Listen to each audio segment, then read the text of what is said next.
Enfin, dernier point, si vous me permettez, qui n'a pas totalement à voir avec le sujet, mais quand je l'ai entendu ce matin, je me suis fait une promesse que je vous dirais, Madame Le Pen, les yeux dans les yeux, que c'est absolument gerbant de reparler de la peine de mort, alors que c'est une véritable avancée de civilisation, que c'est démago et politicard et que c'est votre truc, mais quand même, quand on est aussi on doit être un peu au-dessus de la manière dont on conçoit les choses, je pense que vous ne devriez pas faire ça, voilà. Madame, excusez-moi, mais si ce sont mes opinions, vous considérez que je n'ai pas le droit de les exprimer? La démocratie s'arrête si on est d'accord avec vous? Non, c'est pas ça, c'est pas du tout ça. Je dis que c'est une avancée de civilisation, je dis que tous les pays qui ont aboli la peine de mort, et la France a été un des pays les plus tardifs à le faire. Compte tenu de l'explosion de la criminalité, je ne suis pas sûr qu'on soit dans l'avancée de civilisation, vous voyez, en France en ce moment. Et qu'est-ce que ça change? Qu'est-ce que ça change? Eh bien, je pense que ça change quelque chose, sinon je ne le proposerai pas, madame. Et ça change quoi? Je pense qu'il y a une échelle des peines qui a été largement déséquilibrée par la disparition de la peine de mort. Je pense que la disparition de la peine de mort a entraîné, on nous avait vendu, en l'occurrence, la perpétuité réelle. Elle n'a jamais existé. Non, c'est 30 ans la perpétuité. Aujourd'hui, c'est 30 ans. Maximum, c'est 30 ans. Voilà. Vous savez bien qu'il y a des gens qui réelle sortiront n'existe pas. Et les peines se sont effondrées. Et aujourd'hui, toute une série... Ça, c'est un mensonge. C'est le contraire. Les peines se sont allongées.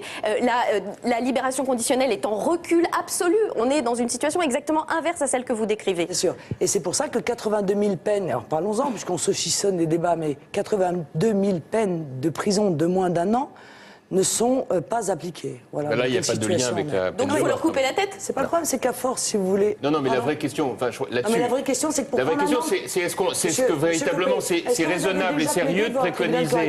Est-ce que c'est véritablement raisonnable et sérieux... Est-ce que vous avez déjà plaidé devant un tribunal correctionnel? Là encore une fois, excusez-moi, on n'est pas dans le prétoire non plus. Non, mais je vous pose la question.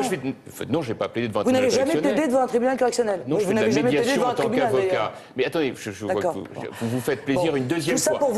Oui, voilà. C'est moi qui parlais là au départ, vous voyez, donc si vous avez la gentillesse de me laisser terminer. Donc pour être condamné à 1 an de prison ferme, croyez-moi, il faut quand même avoir commis des actes d'une, allez, je vais être pudique, d'une relative gravité. Bon, or il y a des gens aujourd'hui qui ont été condamnés à 1 an de prison ferme et dont la peine n'est pas appliquée. Et là, tout ça pour vous dire. Je me suis permis de demander quel était le lien avec la peine de mort. Voilà, c'était la seule question. Non, mais j'ai répondu à Madame Dufaux. On n'a pas compris. Je m'excuse, on n'a pas compris. Ah, c'est inquiétant. Oui, non, on n'a pas compris. Ça voulait dire en clair que donc vous allez déterminer la peine de mort pour les trafiquants de drogue, c'est ça l'idée? Les gros trafiquants de drogue sont des tueurs en série. D'accord.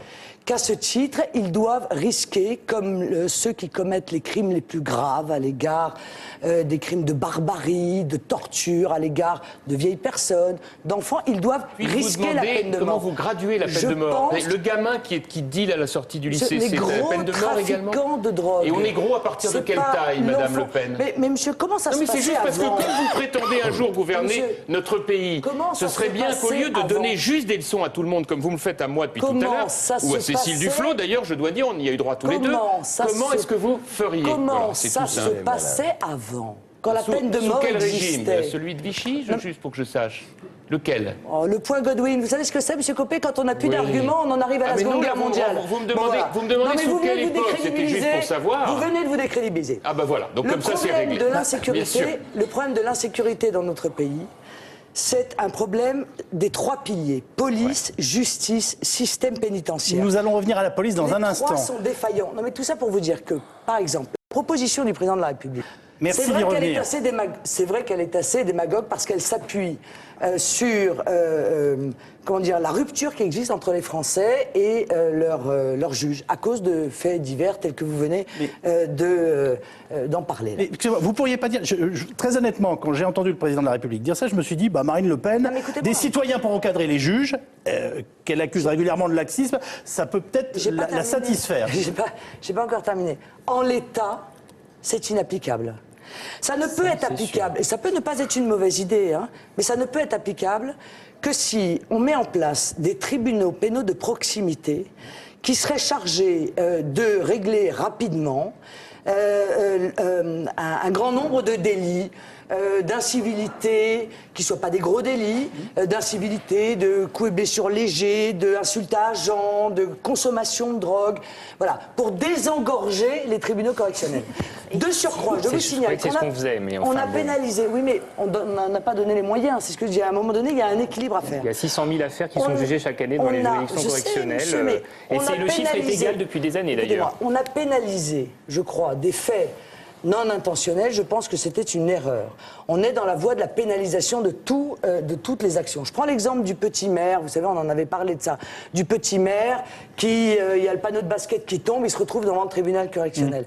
Bien, cette espèce de tendance à la pénalisation systématique, et je crois, a contribué incontestablement à l'engorgement des tribunaux. La récidive est une problématique qui lie la police et la justice. Parce qu'il est évident qu'on parle des effectifs de police, mais quand on arrête 20 fois la même personne, si on l'arrêtait qu'une fois et que la sanction faisait son œuvre, probablement on n'aurait pas besoin d'augmenter considérablement les forces de l'ordre. Bon. Donc, et à la fin de la chaîne, il n'y a pas de place. Donc, même les magistrats qui ne seraient pas politisés, parce qu'il y en a qui sont politisés, vous savez, ils sont toujours dans l'angélisme, c'est la société qui est responsable, etc. Même ceux qui ne sont pas politisés et qui voudraient correctement appliquer la loi, savent que de toute façon, leur décision a de grandes chances de ne pas être appliquée parce qu'il n'y a pas de place dans les prisons, ou alors appliquée de manière inhumaine parce que les prisons sont surpeuplées.